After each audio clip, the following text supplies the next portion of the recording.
I just made my move in silence. A few days later, he turned pale, seeing me in a power suit sitting in the director's office. I was frozen in front of the door to VIP room number 608, my hand clutching the cold keys to my Audi. My knuckles were white from the force of my grip. The hallway of the Aura Lounge was submerged in a dim haze of purple and red lights. The smell of stale tobacco mingled with an overly sweet air freshener, creating an atmosphere so suffocating it was nauseating. At this hour, I should have been at home, curled up under a warm blanket, sipping a soothing herbal tea specially blended for expectant mothers. But a 10 p.m. call from Jake, Damien's best friend, had pulled me out of the house. Jake had said Damien was too drunk to drive and asked me to come pick him up like a dutiful fiancé. And carrying his child in my womb, I didn't hesitate despite the biting wind of the New York City night. I hastily threw on a thick coat and drove over. I was about to push the door open when a shrill voice, amplified by the powerful speakers inside, seeped through the crack and nailed my feet to the cold marble floor. "Hey, Damien, I'm being serious." Jake's voice was slurred, clearly drunk as the clinking of glasses echoed. "You really planning on marrying that workaholic? That chick from marketing, Cora Lynn, is practically glued to you. She's a total knockout, man. It'd be a waste to let her go." My heart skipped a beat, not from excitement, but from a bad feeling, a premonition that something terrible was about to happen. I held my breath, pressed myself against the velvet-lined wall, and strained to listen. Then I heard Damien's familiar mocking laugh. That half-smile that I once found so masculine and seductive now sounded calculating and dismissive. "You think I'm stupid enough to walk into that cage for love?" Damien took a drag from a cigarette. His voice deepened, filled with self-satisfaction. "Aria is already 33. At that age, women are desperate for a husband and a kid like a desert waiting for rain." I just had to be a little attentive, say a few sweet things, and she swallowed it all. "So you're marrying her for the department director position, right?" Jake let out a loud laugh. "Of course. Why else?" Damien slammed his hand on the table. The sound echoed dryly. "She's my strongest competitor for the upcoming appointment. Aria is no fool, and old man Harrison from the development firm trusts her completely. If I competed fairly, I'm not sure I could beat her, and Cora Lynn wouldn't stand a snowball's chance in hell." Outside, my entire body trembled, not from the cold but from a deep nausea rising from my stomach. The man I had loved for 2 years, the one who had knelt to propose just a month ago, turned out to see me as a chess piece, an obstacle to be removed. "You magnificent bastard! You're a strategist!" Applause mixed with the laughter of the group of men in the room. "And the pregnancy, I heard she's pregnant. Are you planning to raise another man's kid, or what's the deal?" "It's my kid. Whose else would it be?" Damien interrupted with a chillingly casual tone. But that was my masterstroke. I had to secretly poke holes in the condoms for 2 months to get her pregnant. A woman, no matter how brilliant and fierce, becomes as tame as a puppy once she has a child. I'll convince her to quit her job to take care of it. After a few years at home changing diapers, her brain will have atrophied. By then, I'll be well established as director, and Cora Lynn will have been promoted to section head. I've already won this game. Every word from Damien was like a poisoned needle stabbing my eardrums. I didn't feel dizzy or see the world spin like in a soap opera. On the contrary, my mind became incredibly clear, a terrifyingly cold clarity. I am Aria Montgomery, commercial director of the Valoria Group, the woman who has personally closed multi-million-dollar contracts. I am not the type of weak woman who falls apart, cries, or faints in the face of problems. Years in the business world have taught me one thing: in the face of betrayal, emotions are useless. Only reason can save you. "And what about Cora Lynn? What are you going to do with her?" Jake asked, with a mix of curiosity and morbid interest. "Cora Lynn is the light of my life, the woman I truly love." Damien's voice softened with a tenderness he had never shown me, not even in our most intimate moments. "She's innocent, fragile. Life has been hard on her. If I don't protect her, who will? Aria, on the other hand, is too strong, too independent. I feel pressured when I'm with her. I'll marry Aria to take care of the house and kids while I manage Cora Lynn's career. A man with multiple women isn't that uncommon anyway." I bit my lower lip so hard it bled. The metallic taste in my mouth reminded me this wasn't a nightmare, but the raw, cruel reality. It turned out his attention, his care, the chicken noodle soup, he made me his promises of eternal love. It was all a meticulously planned play to sabotage my career and pave the way for his mistress. He was using my maternal instinct to lock me within the four walls of a kitchen, to transform a proud eagle into a canary with broken wings inside a cage. I looked at the keys in my hand and then at the heavy limbo wood door. I could burst in there, throw a glass of wine in his face, slap him so hard it would leave a mark, and unmask his miserable true self in front of his friends. That would be the reaction of a normal hurt woman. But I am Arya. I never fight a battle. I'm not certain I can win, and I certainly don't let my enemy see me lose my composure. I took a deep breath, regulating my pulse. I turned and walked away silently in my flat shoes. The carpeted hallway muffled my steps just as I was swallowing the pain inside. At the front desk, the hostess greeted me with a nod. "Did you find your husband, ma'am?" I smiled. A perfect social smile without a single crack. "My husband is in the middle of an important business meeting. I don't want to disturb him. Could you please send a bottle of your most expensive scotch to room 608? Put it all on his tab, please." "Of course, ma'am." I left the club. The cold New York night wind hit my face. I opened the car door, sat in the driver's seat, and looked at myself in the rearview mirror. The face of the woman in the mirror was still attractive and defined, but her eyes no longer had the happy sparkle of that same afternoon. In its place was a sharp, deep gaze, like a frozen lake in winter. "Damien, you want to play the victim. You want to use our child to tie me down. Fine. You set this stage, and I will act with you until the very end. Except from now on, I'm rewriting the script. And the ending that awaits you, I assure you, will not be the happy ending you're dreaming of." I started the car. The Audi glided smoothly through the deserted streets, leaving behind the sordid lights of the Aura Lounge, and also leaving behind the blind love of a youth that had just died. The drive back to the luxurious penthouse overlooking the Manhattan skyline felt eternal. The yellowish streetlights cast trembling patches of light on the windshield. I gripped the steering wheel. The memories of the last 2 years played in my mind like a slow-motion film, each image sharp and painful. I met Damien when he joined as the Deputy Director of Operations at the New York headquarters. Back then, he boasted of being the nephew of the influential Pierce family. His educated, intellectual appearance and his humble, respectful way of speaking quickly won everyone over, including me. I was a 31-year-old woman at the peak of my career, but with an empty heart after several failed relationships. Damien's kindness and detailed attention were like a stream of fresh water for my arid soul. We started with coffees to talk about work, quick lunches in the office, and then moved on to romantic dates. Damien always played the part of the perfect man. He knew how to listen, to share, and above all, he always respected my career. He used to say, "Arya, fly high and far. I'll always be the safe harbor you can return to." That lie was so sweet that I drank it down without hesitation. 2 months ago, I realized my period was late. I held the pregnancy test with 2 distinct red lines. A whirlwind of emotions washed over me, joy and worry. Joy because at my age, having a child was a gift from heaven. Worry because the major project with Mr. Harrison's development firm was in its final phase, and the position of Department General Director was vacant, waiting for the right person. That night, I told Damien. His reaction at that moment moved me to tears. He froze, then hugged me tightly, lifted me up, and spun me around, laughing as tears streamed down his cheeks. He knelt, kissed my belly, and whispered, "Thank you, Arya. Thank you for giving me a family." He immediately proposed with a diamond ring that, according to him, he had bought by saving half a year's salary. The wedding was planned in a hurry, and that's when the subtle pressures began. Honeywork is for life, but the baby is the most important thing. The first 3 months are very delicate, and I worry about you running around with business lunches and alcohol. Why don't you take a leave of absence to take care of yourself? Let me handle the money-making. I don't want my wife and child to suffer. That general director position is so stressful. If you take it, when will you have time for family? I'm afraid you'll burn out." At the time, I only thought Damien loved me, that he was concerned for our health. I hesitated. I seriously considered stepping back, giving the opportunity to someone else to build our little nest. In fact, that very afternoon before receiving Jake's call, I had drafted a request for a leave of absence to send to Eleanor, the CEO and my mentor. Thinking about it now, I let out a bitter laugh that echoed in the silence of the car. It turned out that all those sweet words, those tears of happiness, were nothing more than a masterful performance. Damien didn't want this child. To him, my son was just a tool, a chain to bind my wings, a hostage to blackmail my emotions and my career.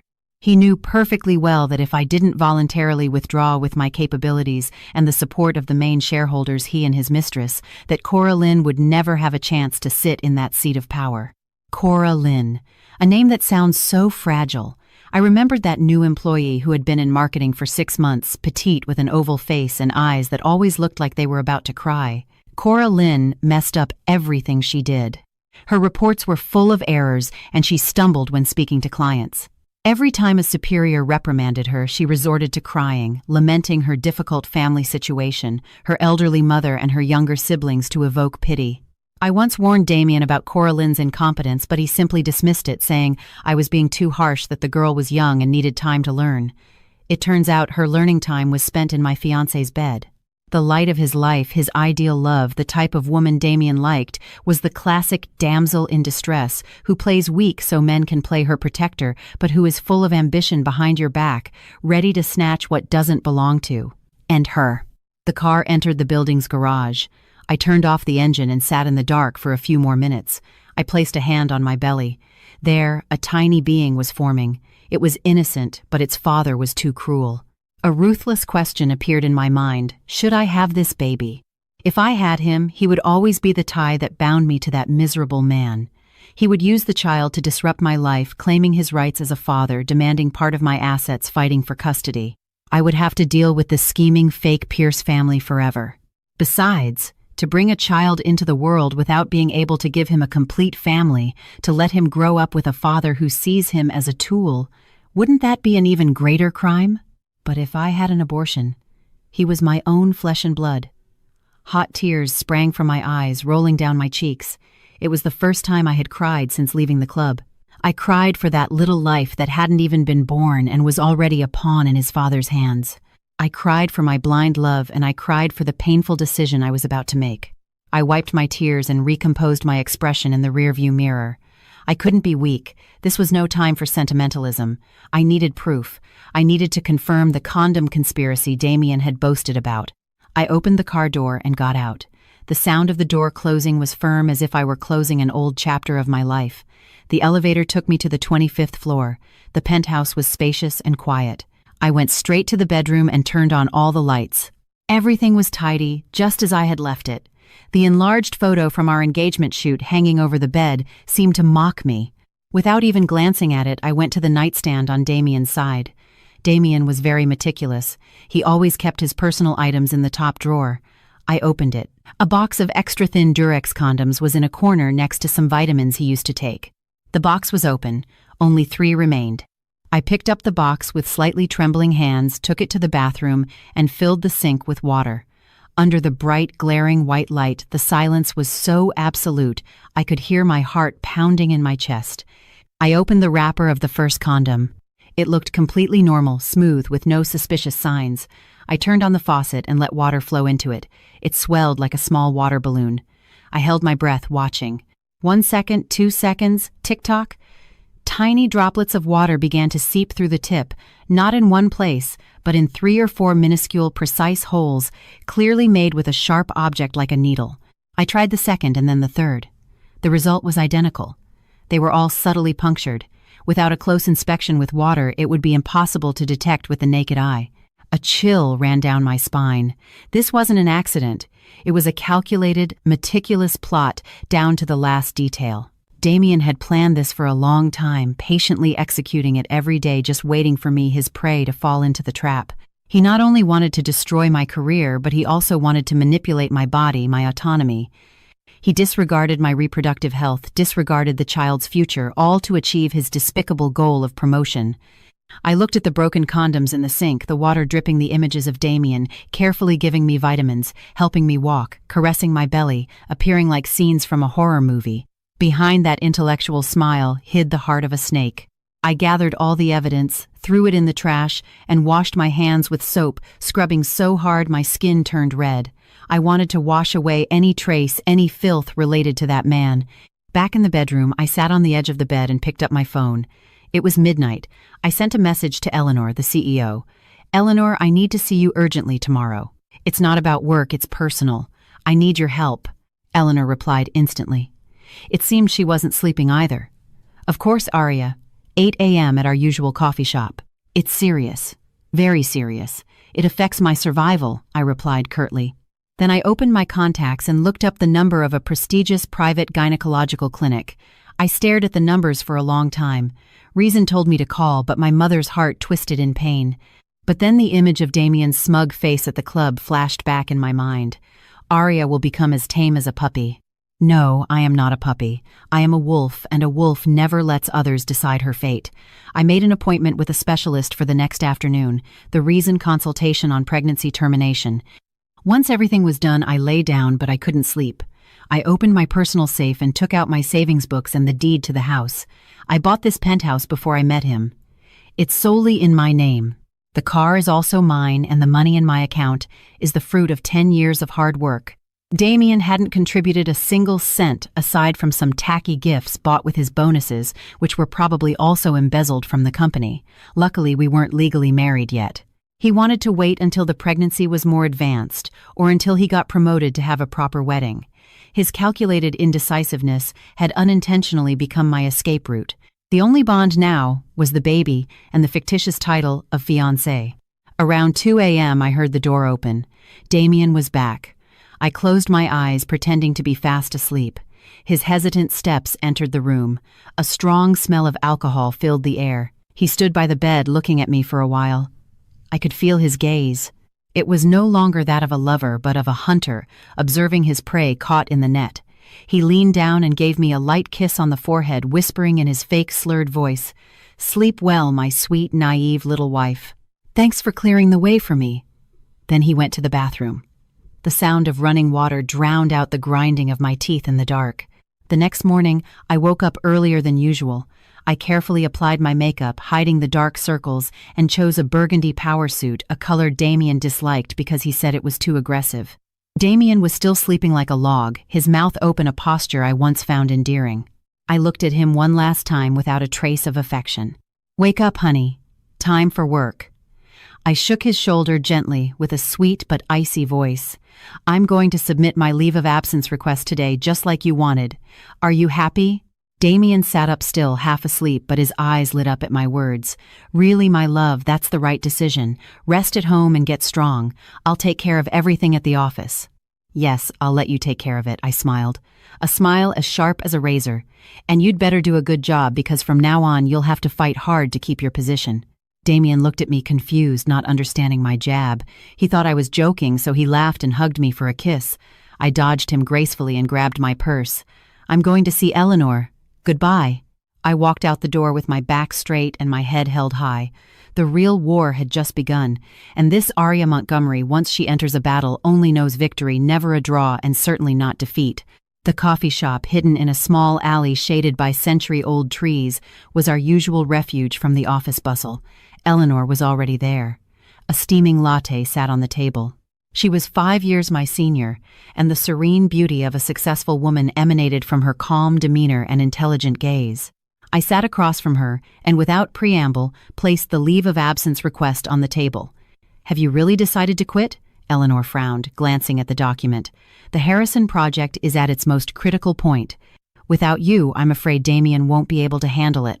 "I don't just want the leave." I looked her directly in the eyes, my voice firm. "I want you to approve this request immediately and announce it in this morning's meeting." "Arya, are you hiding something from me?" Eleanor set the paper aside, scrutinizing me. "Knowing you, you'd never leave a job half done just because of morning sickness. This has to be about Damien." I was silent for a moment, then I took out my phone, opened the photo of the pierced condoms, and showed it to her. I told her the whole story from the club, from Damien's humiliating words to the despicable plan he had concocted to get me out of the way and install his mistress in my place. By the time I finished, Eleanor's face was flushed with anger. She gripped her coffee mug so tightly her knuckles turned white. "That son of a bitch," she seethed. "I can't believe he's so despicable. What does he think we are, incubators, tools for his promotion?" "That's exactly why I need your help," I said with surprising calm. "I want you to approve my leave. I want Damien and Cora Lynn to think their plan has worked perfectly. I want them to gloat, to let their guard down and make fatal mistakes." "What are you planning to do?" Eleanor asked, her concern giving way to curiosity. "Take one step back to take 3 steps forward," I sketched a half smile. "I'm retreating to the background, but I'm not letting go of the reins. I'll keep working, but from the shadows. I need you to make sure the contract with Mr. Harrison doesn't get signed if I'm not the representative. Damien will try everything to get Cora Lynn to take over my clients, and that will be the moment we let her dig her own grave. Eleanor thought for a moment, then nodded with determination. All right, I'm with you. I've been fed up with Damien's arrogance and incompetence for a while, but out of respect for you and the Pierce family connection, I've turned a blind eye. This time he's finished. There's one more thing. I hesitated for a second. This afternoon, I'm going to the clinic to terminate the pregnancy. The atmosphere grew heavy. Eleanor looked at me with compassion and took my cold hand. Have you thought this through, Arya? The baby isn't to blame.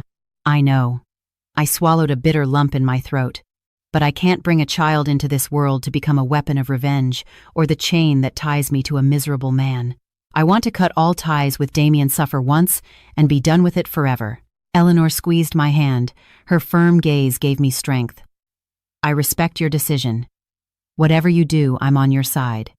You take care of yourself and get your strength back. I'll handle things at the office.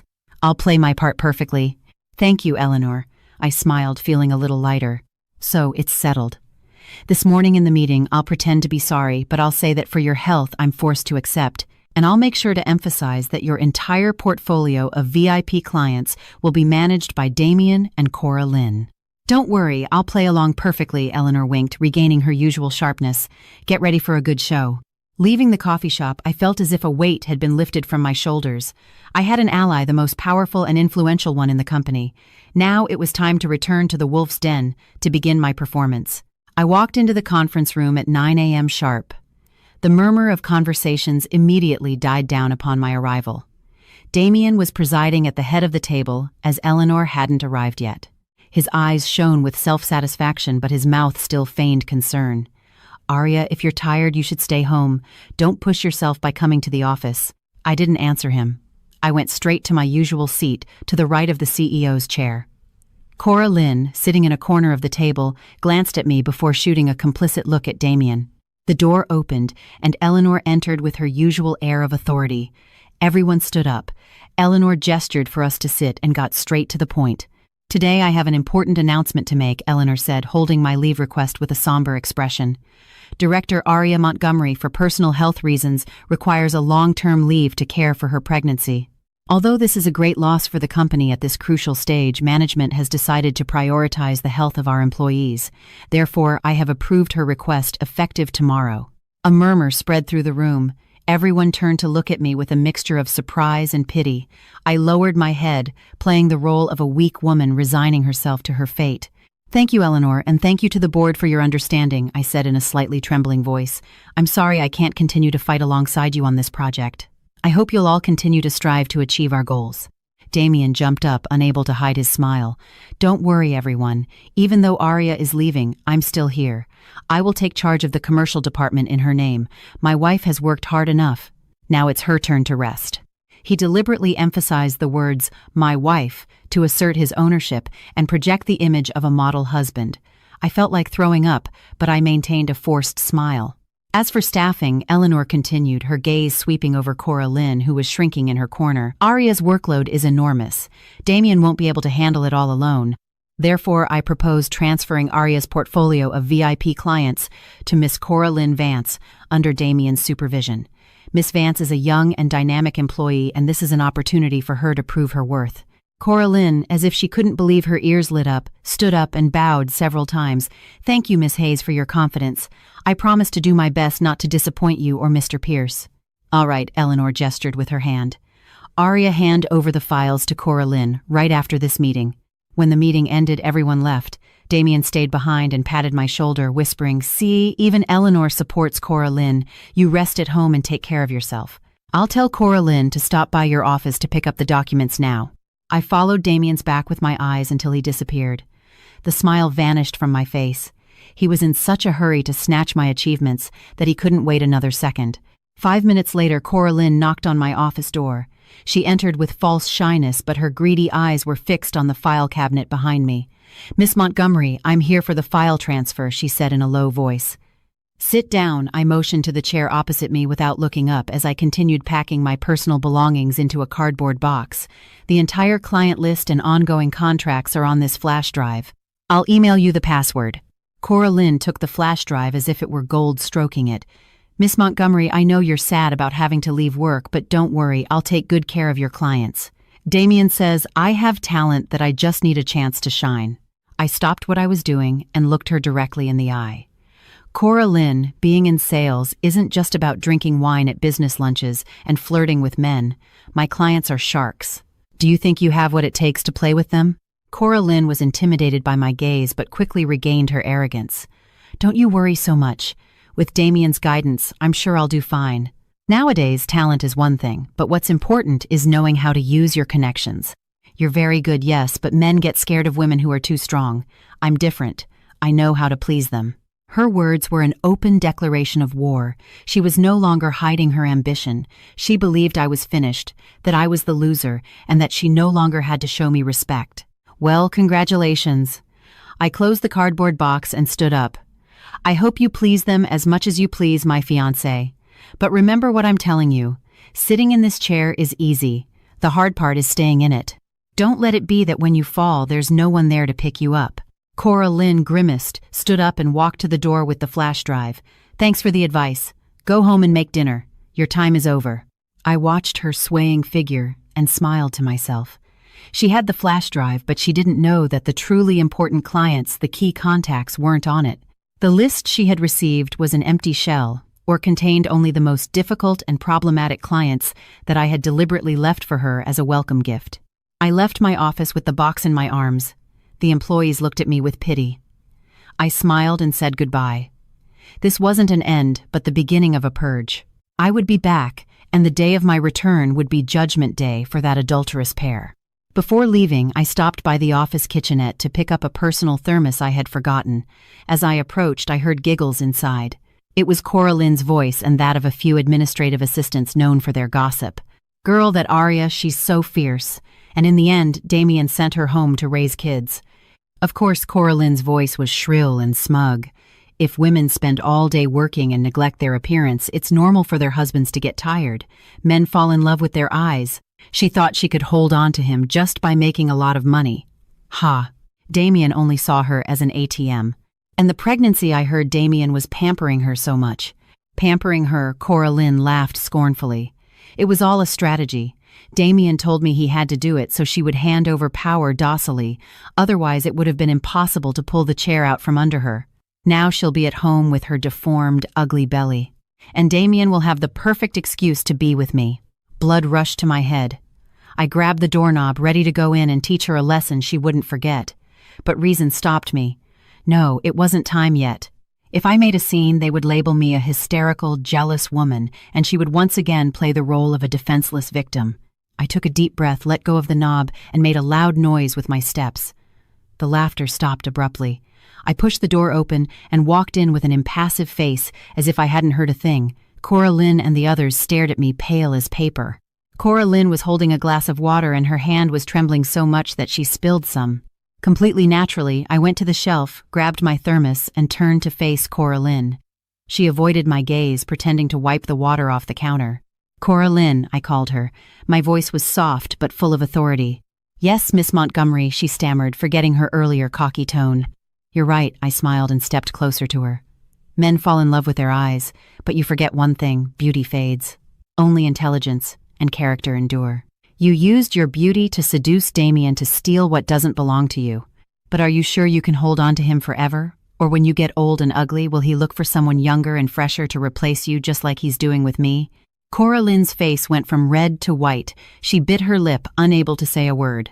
And another thing, I leaned in and whispered in her ear low enough for only her to hear. "You thought you won. The game has just begun, sweetie. Enjoy your fleeting days of glory because the price you're going to pay will be very, very high." With that, I stood up straight and walked out of the kitchen, leaving a deathly silence behind me. I was sure the other employees would spread the story throughout the company. I wanted to plant a seed of fear in Cora Lynn's heart, an unease that would gnaw at her day by day. Those who do wrong never have peace. I went down to the building lobby and took a taxi to the clinic. It was starting to drizzle. The raindrops hit the window, fogging everything up. At the private gynecological clinic, lying on a cold examination table, the doctor looked at me with concern over her thick glasses. "Are you sure about your decision? The fetus is developing normally?" I'm sure, I replied. My voice echoed solitarily in the empty room. I closed my eyes as the anesthesia began to take effect. A single hot tear rolled from the corner of my eye onto the pillow. Forgive me, my child. Forgive me 1,000 times. In another life, please be born into a happy family. Don't be my child again. In my induced dream, I saw myself in the middle of a desolate field. In the distance, Damien and Cora Lynn were laughing and waving at me. But suddenly the earth opened up beneath their feet and swallowed them into a dark abyss. I watched them fall without feeling a thing. When I woke up, it was already night. A dull ache in my lower abdomen reminded me that it was all over. The baby was gone. The last link that tied me to Damien had been severed. I left the clinic. The rain had stopped and the air was fresh and clean. I took a deep breath, feeling my chest expand. The physical pain would heal. The emotional pain would become a scar. I took out my phone and called Mr. Harrison, the CEO of the Associated Development Firm. Mr. Harrison, it's Aria Montgomery. I apologize for calling you at this hour. I have something important to discuss with you about the contract. Yes, not as a representative of the company, but on a personal basis. Could we have tea tomorrow? On the other end of the line, Mr. Harrison's voice sounded energetic. Of course. I was just thinking of calling you. I heard you left the company. What kind of management is that? Changing leaders in the middle of a battle? I only trust you, you know. It's a long story, Mr. Harrison. I'll explain everything when we meet tomorrow. I assure you, you won't lose out. I hung up. I looked at the starry night sky. The light from a streetlight cast my long, lonely shadow on the sidewalk, lonely but proud. Tomorrow, a completely new Aria Montgomery would be reborn. No longer the naive girl who believed in eternal love, but a steel warrior ready to crush anyone who dared to trample on her dignity. Damien, Cora Lynn, just you wait. I returned to the penthouse as the clock struck 10 p.m. My body was exhausted after the procedure, but my mind was strangely lucid. The house was dark and cold as a tomb. Damien hadn't returned yet. He was probably busy celebrating his victory with his light of my life, or comforting her after the scare I gave her at the office. I didn't turn on the lights. I sat on the living room sofa and poured myself a glass of warm water. The streetlights filtered through the large window, drawing luminous patterns on the hardwood floor. I sat there motionless as a statue, listening to the ticking of the clock. Every second was a reminder of the pain and hatred accumulating inside me. The phone vibrated on the table, breaking the deathly silence. The screen lit up, displaying Damien, the name I had once saved with such affection. I stared at it. An ironic smile formed on my lips. Now those words seemed ridiculous and grotesque. I let it ring 3 times before slowly answering, modulating my voice to sound sleepy and tired. Hello, what is it, honey? Aria, where are you? Why aren't you asleep yet? Damien's voice on the other end wasn't one of concern, but a hostile interrogation. The loud music and laughter in the background indicated he was at a party somewhere. I just fell asleep, I lied without batting an eye, fidgeting with the glass. My stomach has been hurting all afternoon. I think I might be having a miscarriage scare. Did you call for something? Damien was silent for a moment. Perhaps the mention of the pregnancy made him feel a pang of guilt, but his voice quickly became more aggressive. And you still ask, what the hell did you do at the office this afternoon? Why did you go to the kitchenette to harass Cora Lynn? Do you know she's been crying her eyes out and threatening to quit? You're her superior, a director, and you're bullying a new employee. Do you think that's normal? His accusation was like a bucket of cold water erasing the last shred of hope I had for his conscience. His fiancée was at home in pain, worried about losing their baby, and the first thing he did wasn't to ask about her health, but to reprimand her for hurting his mistress. I took a deep breath, containing my rage, and kept my voice as calm as possible. Damien, I don't know what you're talking about. I just went to get my thermos and reminded Cora Lynn of a couple of things about her professional attitude. I've handed over my entire client portfolio to her. I have the right to demand professionalism. Or would you prefer I let her ruin the reputation I've worked so hard to build? Don't make excuses, Damien shouted. Cora Lynn says you mocked her, insulted her, and threatened her. Stop your stupid jealousy. There's nothing between Cora Lynn and me. I see her as a little sister. I want to help in her career. What you've done is humiliate me, do you understand? A little sister, I burst out laughing, a bitter sound in the silent night. Damien, does a brother poke holes in condoms to get his wife pregnant to clear the path for his little sister? Does a brother go out for drinks with his little sister until midnight while leaving his pregnant ailing wife at home? On the other end, complete silence. Even the music seemed to have quieted down. I had left him speechless. He didn't expect me to know about the condoms. Or maybe he thought I was just being sarcastic, but his silence was the clearest confession. "What nonsense are you talking about?" His voice lowered a hint of panic in it. "Who put these ideas in your head? Don't believe gossip. Everything I do is for our future, for our son." "Enough." I cut him off, feeling a deep disgust. "I don't need your explanations. Go comfort your little sister. I'm tired and I need to rest. Oh, and remind Coraline that tears don't improve sales figures. If she can't handle the pressure, she can go back home and play princess. The business world is not for the weak." "Arya, how dare you?" I hung up abruptly, not letting him finish. I tossed the phone aside and leaned back on the sofa, closing my eyes. The first round was over. Damien was beginning to show his true colors, impulsive and uncontrolled when Coraline's interests were at stake. The more he protected her, the more obvious their relationship would become. More importantly, this blind favoritism would be his Achilles heel at work. I got up and went to the kitchen. I needed to eat something to regain my strength. The doctor had recommended I take good care of myself after the procedure. I opened the fridge and took out a container of lobster bisque, a gift from a business partner. Damien had wanted to take it to his mother, but I had saved it. Now I would use it to take care of myself. As I ate, I planned my next move. The meeting with Mr. Harrison the next day would be key. He was a man of principle who loathed falsehood. With a bit of cunning, he would become my best asset to turn the tables. The next morning, Damien arrived at 6 a.m. He tiptoed into the bedroom, reeking of alcohol and cheap women's perfume. I remained in bed, my back to the door, feigning sleep. He stood there watching me for a moment, sighed, and got into the shower. I opened my eyes, staring into the void. There was no more pain or remorse, only cold determination. Today I would officially lay my trap. I chose an emerald green silk dress and subtle but elegant makeup that concealed my pallor and gave me a sophisticated air. The meeting spot was a quiet, classic tea house in a secluded alley. Harrison's favorite place for business talks. He was already there, sitting before a fine porcelain tea set. He was a man in his late 50s with graying hair but an incredibly lively gaze that reflected the authority of a business veteran. "Good morning, Mr. Harrison," I greeted with a respectful nod. "Arya, sit down, my dear." He put down his cup and looked at me intently. "You look thinner. How's the pregnancy? Why did you leave work so suddenly?" I was shocked when I heard. I sat across from him with an expression of controlled sadness. "Thank you for your concern. It's a long story. I took the liberty of inviting you today, first to apologize for not being able to see the project through to the end, and second, to talk to you about something personal, as if you were family." Mr. Harrison poured me a cup of aromatic tea. He looked at me intently as if trying to read my thoughts. "Speak, my dear. I consider you family. If something is troubling you, tell me and I will defend you." I took a sip to calm myself and began to tell him the story. I didn't do it with laments as Coraline would, but with the tone of a partner concerned for the interests of her collaborator. I told him how Damien had pressured me to leave work and put his mistress in my place, about Coraline's incompetence and lack of professionalism, and my concern for the project in which we had both invested so much. Of course, I omitted the abortion and the condoms. Those were details too intimate that might make a traditional man like him uncomfortable. I focused on the professional and ethical aspects. When I finished, Mr. Harrison's face hardened. He set his cup down on the table with a sharp tap. The audacity, he shook his head, indignant. "That Damien fellow seems like a nice guy, but he has a rotten core. Treating the company like his personal fiefdom and putting some inexperienced little girl in charge of negotiating with me. He's disrespecting me.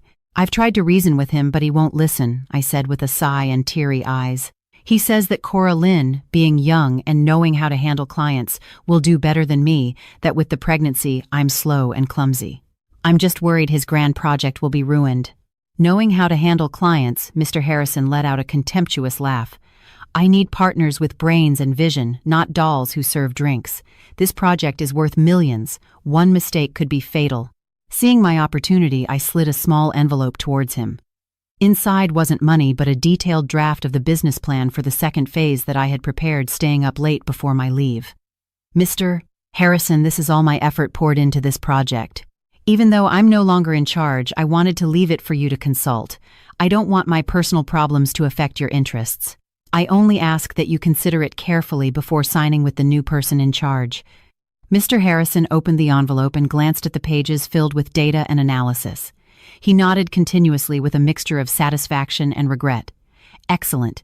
detailed, exhaustive, and very realistic. It's clear that only you truly understand this project. Without you, that bunch of incompetence will turn it into a disaster. He closed the dossier and looked me in the eyes, his voice firm. Arya, I'll be honest with you. I've been in this business for many years, and my word is my bond. I signed with the Valoria Group because of your ability, not because of the company's reputation or to do Damien a favor. Now that you're not there, I'm no longer interested. I understand, I nodded. But if you cancel the contract now, Valoria could sue you for breach of the preliminary agreement, and it would be a mess. I have a request. I don't know if you could help me. Name it. I want you to continue working with Damien and Coraline, I said slowly. But I ask you to be more demanding, to raise the bar to the level I always maintained. Let them see that sitting in that chair is not a game. Let their true incompetence come to light under pressure. Mr. Harrison looked at me. A sly smile played on his lips. He was an old fox. He understood my plan instantly. I didn't want him to withdraw. I wanted him to be my touchstone, my sharp blade to unmask those frauds. Very well, young lady. He laughed heartily, slapping his thigh. You want to use me as your weapon, eh? All right, I'll help you. I'm also curious to see how that little girl and this Damien character handle my reasonable demands. Let's see how long their act lasts. Thank you so much, I smiled, pouring him more tea.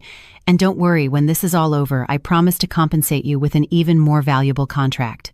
I trust you. He raised his cup. Let's toast to the curtain falling on this farce soon. I await the day of your return. We clinked our cups. The sound echoed in the silence like a bell announcing the end for the traitors.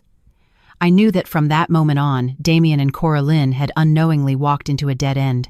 The news that Coraline was officially taking over the South Manhattan real estate project spread through the company like wildfire. She walked around with an air of grandeur, giving orders to my former subordinates in a high-handed tone. Damien was always by her side, acting as her protector, ready to reprimand anyone who dared question his little mistress. I was at home, but my eyes and ears in the office were working at full capacity. Reports came to me constantly. Marina Coraline came to this morning's meeting completely unprepared. She kept stammering and left everyone frustrated. David Damien just approved an extraordinary raise for Coraline. The excuse is assuming greater responsibilities. Everyone is gossiping. I read the messages with a smile. Let them enjoy their fleeting power. The higher they fly, the harder they will fall. The climax of the farce came on Friday night at the presentation dinner with the key partner. Damien and Coraline booked a private room at the most luxurious restaurant in the city to entertain Mr. Harrison and close the deal. I wasn't there, but thanks to Mr.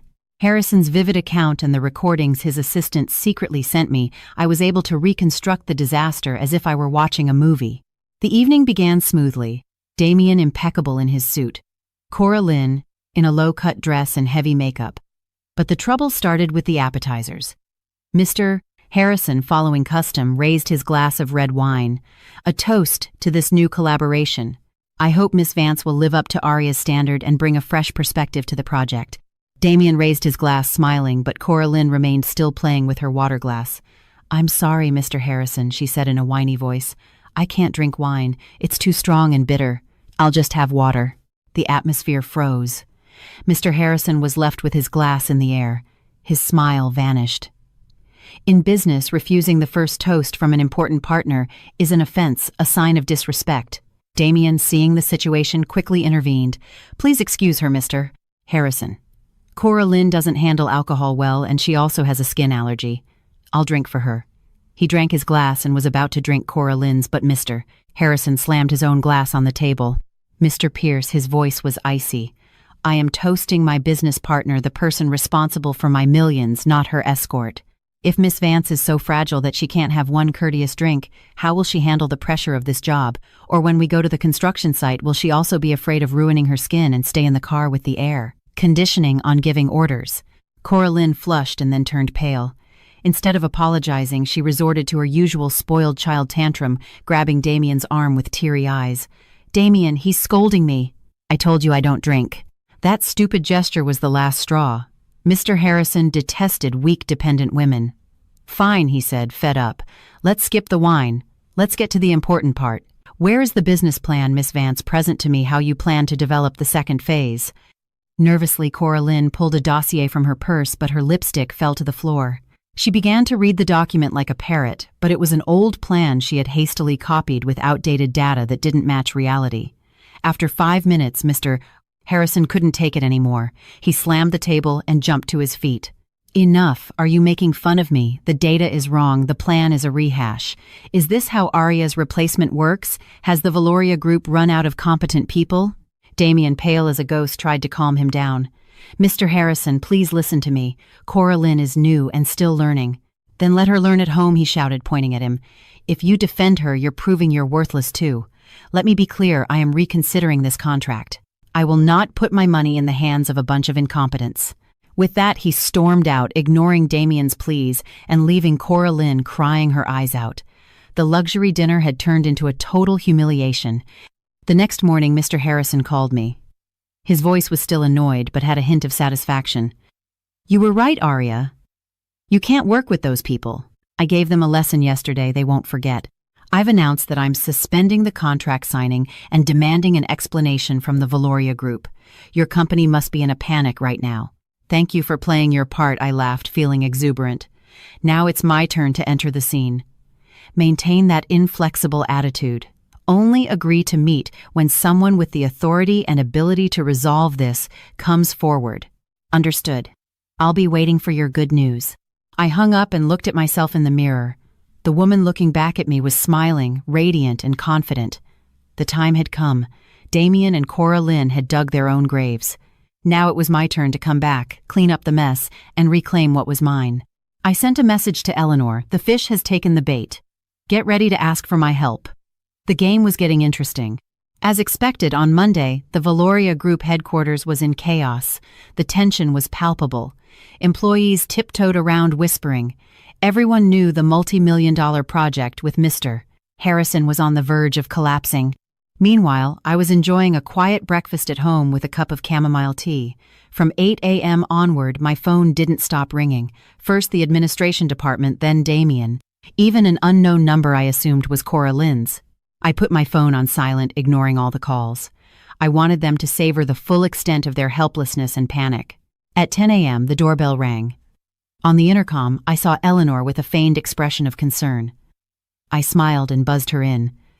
Good morning, CEO, I winked. You're here earlier than I expected. Stop acting. We're not at the office, Eleanor said, entering and letting out a sigh of relief with a mischievous smile. You have no idea the mess over there. Damien is white as a sheet trying to contact Mr. Harrison without success. And Cora Lynn has been locked in the bathroom crying since this morning. And what does the board of directors say? What can they say? The main shareholders are demanding an emergency meeting to assign responsibility. They want to save the contract at all costs. If not, Damien will be fired immediately. It's your time to act. I nodded and went to my study to get a dossier I had already prepared. I have a meeting with Mr. Harrison this afternoon. Go back to the office and announce that you've managed to convince me to come back and help, but insist that I'll only do it as a special consultant. After all, I'm still on maternity leave. Understood. You're a brilliant strategist. That afternoon, I met Mr. Harrison in his private office, this time in the lion's den. He received me as if I were his savior. Arya, you're just in time. The people from Valoria won't stop calling, but I've given orders not to put any of their calls through. I only negotiate with competent people. Thank you for keeping your promise. I placed the new contract on his desk. This is the revised draft with some more favorable clauses for you as compensation for the incident. Mr. Harrison glanced at it, nodding in approval. Very professional. You know how to balance the interests of both parties. All right, I'll sign it, but on one condition. Which is, this contract will only be valid if the person leading the project is Arya Montgomery. If the Valoria Group changes the person in charge, the contract will be automatically voided and they will have to pay a 200% penalty. I was stunned for a second, then smiled gratefully. He wasn't just helping me close the deal, he was handing me the sword to execute Damien. With that clause, he would never dare try to sideline me again. Thank you, Mr. Harrison. I won't disappoint you. 20 minutes later, I left the building with a signed and sealed $2 million contract. The New York sun was shining, but I felt an immense inner coolness. I took a photo of the contract and sent it to the board of directors group chat with a simple message, problem solved. See you at the meeting this afternoon. The chat exploded. Applause and heart emojis rained down, but I knew two people were trembling when they saw that message. At 3 p.m., I walked into the main boardroom of the Valoria Group.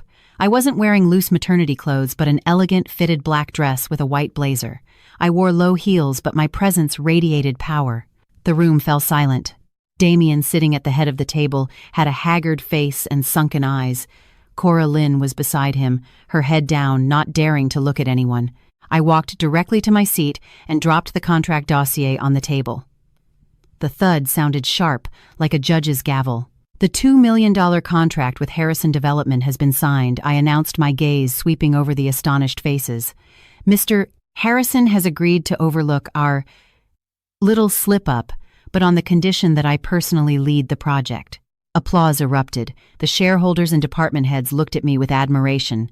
Eleanor smiled, satisfied. Damien forced a smile and clapped with the others, but his face was a mask of pain.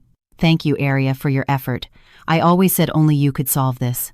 One moment I raised my hand, my voice icy. The job is done. Now, let's talk about responsibility. Who caused this disaster? Who was about to throw $2 million down the drain due to their incompetence and lack of professionalism? All eyes turned to Cora Lynn. She trembled pale. She stammered, trying to make an excuse. Stand up, I shouted, startling everyone. Are you a sales executive or a guest at a party?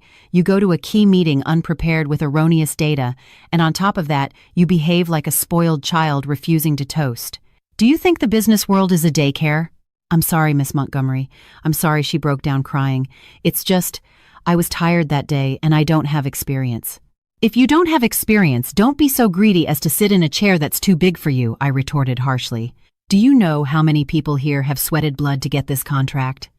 Your stupidity doesn't just sink you, it sinks all of us. Damien, seeing his mistress humiliated, stood up to defend her. That's enough, Aria. She has admitted her mistake. Don't be so harsh. The contract was signed in the end. You sit down, I turned to him, glaring. You're not innocent either. As director of operations, you tolerated and covered up an employee's incompetence for personal reasons. You mixed professional with private with disastrous consequences. If it weren't for me today, do you think you'd still be sitting in that chair? Damien was speechless, red with shame and anger, but he didn't dare to reply in front of the shareholders. He knew I had the upper hand. I propose I addressed Eleanor and the board the immediate dismissal of Miss Vance as project manager, her demotion to an intern to learn from scratch, and a review of Mr. Pierce's leadership capacity in this matter. I agree, said Eleanor, the first to raise her hand. I do too, seconded another major shareholder. One by one, they all raised their hands. The decision was unanimous. Cora Lynn ran out of the room crying. Damien slumped in his chair, looking at me with a mixture of fear and hatred. I looked directly at him and sketched a contemptuous smile. This was just the first slap. The physical pain was nothing compared to the emotional pain I had suffered. The meeting ended. I walked out of the room like a victor, but I knew Damien wouldn't give up so easily. He would try to get revenge, or more despicably beg to get back with me to use me again. And just as I expected, he showed up at my house that night. At 8 p.m., the doorbell rang insistently. I looked at the intercom and saw Damien with a bouquet of roses and a bag of food. His face had regained its usual composure, but his eyes betrayed his calculation. I opened the door and stood in the doorway with no intention of letting him in. What are you doing here? Aria, I came to see you. He offered me the flowers with a pleading smile. You were incredible today. I brought you some lobster bisque to help you regain your strength. It's very good for pregnant women. Thanks. I'm not hungry. Take it to your little friend. I'm sure she needs comforting. Don't say that. He pushed his way inside. I know you're mad at me. I was wrong. I was too soft on Cora Lynn and it affected the work. But you have to believe me, there's nothing between her and me but a brother-sister relationship. The only woman I love and want to marry is you. I stepped away from him, looking at him as if he were a stranger. Brother-sister. A brother and sister who sleep together, who promised to kick me out to put her on a pedestal. Damien froze, his face changed. He realized I knew everything. He dropped to his knees abruptly, resorting to his last trick, emotional blackmail. Aria, forgive me. It was a momentary lapse in judgment. Remember our beginnings. The day you found me starving at the bus stop, it was Cora Lynn who bought me a sandwich and a bottle of water. She saved my life. I owe her a lot, that's why I wanted to help her. But my love for you is real. I laughed so hard that Damien looked up confused. He didn't understand why his touching story of the life-saving sandwich was so funny to me. "You're an idiot, Damien." I looked at him with pity. "You keep talking about your savior, the sandwich that saved you. But have you ever wondered why Cora Lynn knew you liked ham sandwiches? Or why there was a $20 bill folded into a heart inside?" Damien frowned. "What are you talking about? She told me she was just passing by." "Passing by my ass," I shouted, throwing a cushion at him. "The one who bought that sandwich was me. The one who put the bill inside was me. It was pouring rain that day and you were huddled at the bus stop. I felt sorry for you and went to buy you something to eat. But when I came back, I saw Cora Lynn talking to you. I was too embarrassed to approach, and I left. You woke up, saw her, and assumed she was your savior, and she had the audacity to take the credit." Damien was in shock. He stared at me with wide eyes, his mouth open. The truth was too much for him. He had worshipped an imposter and trampled on the person who had truly helped him. Is that true? Why didn't you tell me before?" "What for? So you could pity me," I laughed bitterly. "I loved you for your worth, for our connection, not for a debt from the past. But you're blind, a fool. You let yourself be deceived by a manipulative little actress." "Arya, I'm sorry. I messed up. Give me a chance to fix it. For our son, please don't leave me." I looked at his bowed head and felt infinite disgust. Even now he was using the child as a shield. I went to my desk, picked up a piece of paper and threw it in his face. "Our son, open your eyes," and read. Trembling Damien picked up the paper. It was the discharge report from the clinic. The words, "voluntary interruption of pregnancy" in bold, struck his eyes. You had an abortion." He looked up, his face contorted. Why would you be so cruel? That was my son. Because he didn't deserve to have a father as despicable as you." My gaze was like knives. "You saw him as a tool to tie me down, to steal my career. I'd rather suffer once than have my son be born into a world of lies and manipulation." "You're a witch," he screamed, lunging at me. But I was prepared. I grabbed the pepper spray I kept nearby and sprayed it in his face. Damien howled in pain, writhing on the floor. Calmly, I called security. "Security, please come up to penthouse 25. An intruder has broken in and attacked me." 5 minutes later, 2 security guards were dragging Damien away as he continued to insult and curse me. I watched him go with a frozen heart. The door closed and silence returned. I poured myself a glass of wine and went out onto the balcony. Below the city, lights twinkled. The first battle was over. I had won, but the wound was still open. However, I knew I couldn't fall apart. There was still the final act to come. The shareholders' meeting and the revelation of my true identity. "Damien Cora Lynn, just you wait. The day of your downfall is near." After that night, Damien practically disappeared from my life. He didn't dare come near my home again, partly out of fear, partly out of hatred. At the office, he avoided crossing paths with me, but I knew that silence was the calm before the storm. A wounded beast is the most dangerous. Damien was cornered. He had lost the child, his main leverage to manipulate me. He had lost Mr. Harrison's trust and his credibility with the board. And most painfully for him, he had discovered that Cora Lynn, the woman he idolized, was nothing but a fraud. However, instead of repenting, his greedy and selfish nature plunged him deeper into the mire. He could not accept defeat. He could not allow me, the woman he despised, to crush him. He needed a game changer, a spectacular achievement to regain his position before the shareholders' meeting at the end of the month, and for that he chose the most insane path: accounting fraud. I found out thanks to the surveillance camera system I had secretly installed in his office before my leave. It was an ace up my sleeve I never thought I would need, but which had now become my best weapon. On my computer screen, I watched Damien and Cora Lynn whispering in his locked office. Cora Lynn, after being demoted, had become completely submissive to Damien. She knew he was her only lifeline. "Are you sure about this?" Cora Lynn asked with a trembling voice. "Falsifying revenue is a crime. If we get caught, we'll go to jail." "Shut up, Damien," snapped, his eyes bloodshot. "What do you prefer, jail or begging on the street? That bitch Arya has the upper hand. If I don't get the general director position, my career is over. And if I go down, don't think you'll get away scotangent-free." "But the difference in the numbers is huge," Cora Lynn said, worried. "The actual revenue for this quarter is down 30%. And you want to fudge it to look like a 20% increase. The auditors will spot it immediately."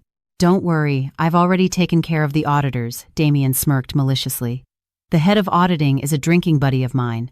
A nice stack of cash will make him turn a blind eye. Your job is to sign these phantom contracts. Pretend we just closed big deals with your family's companies. Since they have a small business, it won't hurt to use their name right. Cora Lynn turned pale. She knew Damien was using her as a scapegoat. If it all came to light, she would be the one primarily responsible. But faced with Damien's threatening gaze, she didn't dare refuse.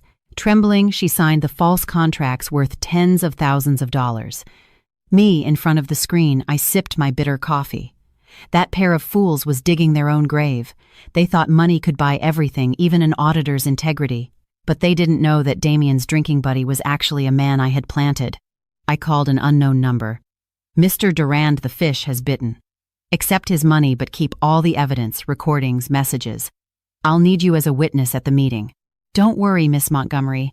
I know exactly what to do. I hung up satisfied with my foresight. Life doesn't give you anything for free. I had invested a lot of money and effort in building this information network, and now it was paying off. The following days, I remained silent. I acted as if I knew nothing.